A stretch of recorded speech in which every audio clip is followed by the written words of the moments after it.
BSNL price hike பண்ணியிருக்காங்க. So அவங்க எந்த மாதிரி பிரைஸ் ஹைக் பண்ணுவாங்க அப்படின்னு உங்களுக்கு நல்லாவே தெரியும் இல்லையா? வேலிடிட்டி டேஸை கம்மி பண்ணியிருக்காங்க. ஸோ இதை பற்றி தான் இந்த வீடியோவில் ஃபுல் ஃப்ளெஜாக பார்க்க போகிறோம். வாங்க வீடியோக்குள்ளே போகலாம். ஃபர்ஸ்ட் ஆஃப் ஆல் பிஎஸ்என்எலோட ஹார்ட் கோட் ஃபேன்ஸுக்கு ரொம்பவே பிடிச்ச 107 அப்படிங்கிற இந்த ரீசார்ஜ் பிளான், அதாவது ₹107 அப்படிங்கிற இந்த ரீசார்ஜ் பிளானில் ஆரம்ப கட்டத்தில் ஃபஸ்ட்டு எப்படி கொடுத்துருந்தாங்க அப்படின்னா 45 நாள் அப்படின்னு கொடுத்துருந்தாங்க.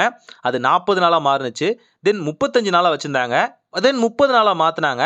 இப்போ 20 நாளாக மாற்றிருக்காங்க. எஸ், இனிமேல் இந்த ₹107 ரீசார்ஜ் பண்ணுறீங்க அப்படின்னா வெறும் 20 நாள் வேலிடிட்டி தான். 200 நிமிஷம் பேசிக்கலாம். 3 GB டேட்டா. ஸோ குறைச்சிட்டாங்க பழையபடி.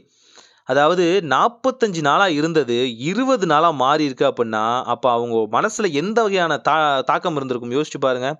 சம்பாதிக்கணும் அப்படிங்கிறது அவங்களோட முழு கொள்கையே போல இருக்குது. ஸோ 2வது பிளான் பார்த்தீங்க அப்படின்னா இதுவுமே கொஞ்சம் எல்லாருக்குமே ரொம்ப ஹர்ட் ஆகிற பிளான். என்னென்னு பார்த்தீங்கன்னா ₹197. அந்த 100-200க்குள்ளே எல்லாருக்குமே பிடிச்சது. இப்போ இந்த பிளானில் பார்த்தீங்கன்னா 300 நிமிஷம் பேசிக்கலாம். முன்ன 4 GB இருந்தது. இப்போ 1 GB எக்ஸ்ட்ராவே இதில் கொடுத்துருக்காங்க. அந்த 1 GBயை கொடுத்துட்டு 4 பறிச்சிட்டாங்களோன்னு தோணுது. ஃபஸ்ட்டு பார்த்தீங்கன்னா 70 நாளில் இது இருந்துச்சு. எனக்கு நல்லா ஞாபகம் இருக்குது, 70 நாள்.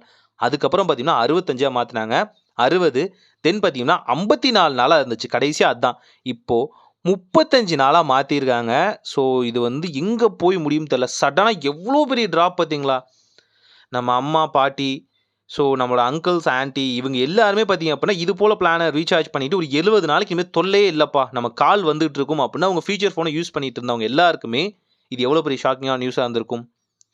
எனக்கு என்ன ஒரு டவுட்னா, மல்டிபிளான டைம் ரீசார்ஜ் பண்ணும்போது இங்கே டேஸை குறைச்சிட்டாங்கன்னா அங்கேயும் டேஸை குறைச்சிடுவாங்களா?